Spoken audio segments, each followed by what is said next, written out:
Okay, Net Tech, Tech Plus, whatever that's called down there, TechNet, Tech Trek, Net Trek, that must be what it's called. You're going to see a video. I did a video down there, and I talked to a number of kids. I did ask some kids what IDK means, but the kids kept saying, I don't know. If they don't know, why do they keep saying, I don't know? I haven't figured that out yet, but they kept saying, I don't know. But you're going to see, about satellites and Morse code, whatever that is, or maybe it's called Morse code. But I think you'll like that. You're not going to see a whole lot about, what's this place called? Nearfest, Tech Fest, whatever it's called. You're going to see a lot about. You're not going to see a lot about that. You'll see more about Tech Trek or Net Trek or whatever that's called. But those kids were pretty good. They did a fox hunt, but they didn't look for the kind of foxes that some people, high school kids, usually look for. They looked at it for a different kind of fox. A little transmitter that was in a little bitty place that they could find. So I hope you enjoy it. The weather has improved a lot. You probably won't see me here tomorrow because the weather's not supposed to be good, and I didn't find a lot to buy today anyway. So enjoy the video that's upcoming, and hopefully I forgot my camera. I didn't forget the camera, I forgot the batteries. Bad deal. So I'm using this smartphone. Hopefully, if you're seeing this, I was able to transfer things over. So that's it from here. This is just our club display here. This is the satellite setup we have. We have the antenna outside. We can track satellites when they get over the horizon. They go horizon to horizon. Okay. This is the portable satellite communications setup that you can develop yourself for a relatively low cost. The next piece over is more information about our high altitude balloon launch program. We're on HAB 4, by the way, this year, within a week or so. In the corner is one of our go-to stations, Get on the Air. Okay. There's Get on the Air 1 and Get on the Air 2. So at this particular station, each of those students can sit down and make a contact. Okay. Then we have a fox hunting position, and the kids for that are outside. Okay. They're out there looking for a transmitter. We've got a tape measure antenna to help with that. The next one over is to explain about the Summits on the Air and Parks on the Air program over here.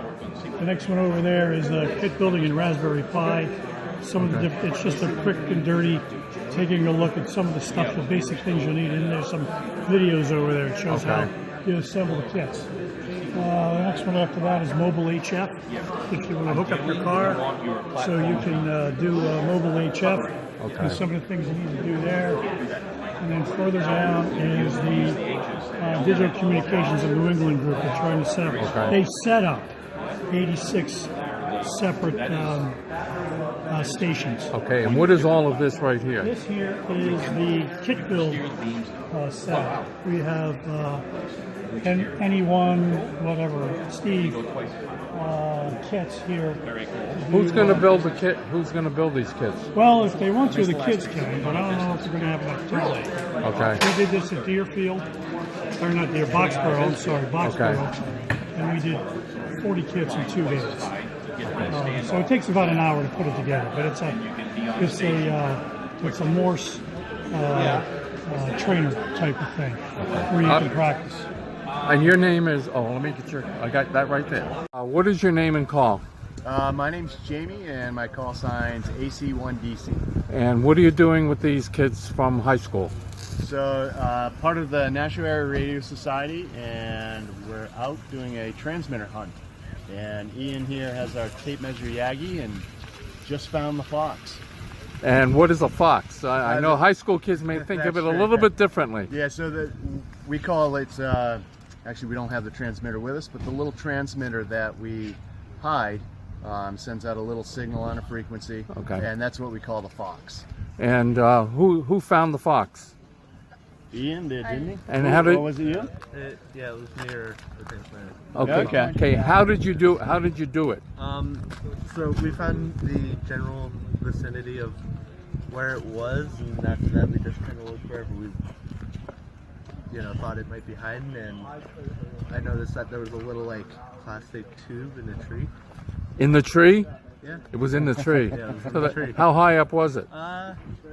About like yay high on me. So. Okay. What school are you from? I'm from the RSCC Academy in Amherst, New Hampshire. And what grade are you? I'm a senior. So what do you plan to do next year? Go to college for computer science. Okay. And have you learned anything about amateur radio other than looking for that fox? Oh, yeah, the whole call sign thing. You know, how some people go about getting their amateur radio license. Okay. And anybody, you from the same school? Yes, I'm also from the same. And what do you plan on doing next year? Hopefully, after college, getting a communications major or going into business. And you've walked around here. What have you noticed? What's your impression of this? All these hams and all this equipment. I am fascinated by it. I mean, I've heard very little about it, and my friend uses some of these radios, but just the different technologies and how they're used, it does impress me. Okay. How are you doing in school? I'm doing great. Okay. Loving it. Anybody else have anything they want to add that they want to add? Okay. Thanks a lot. All right. Welcome. Your name and call. Good morning. I'm Burns Fisher, Whiskey Bravo 1 Foxtrot Juliet. And what do we have here? This is our satellite station. We have outside a rather large antenna array. The program over here on our Macintosh is driving both that array and the radio down here. So as a satellite comes up, our antenna array outside will track the satellite as it goes through the sky, and because the satellite is moving towards us or away from us, the frequencies are shifted by Doppler. So the computer has to run the radio and continually adjust the frequencies. Now it's not changing right now because there's no satellite in the sky, but when there is a satellite, you could see the dials on the radio changing pretty much continually. Okay. Thank you.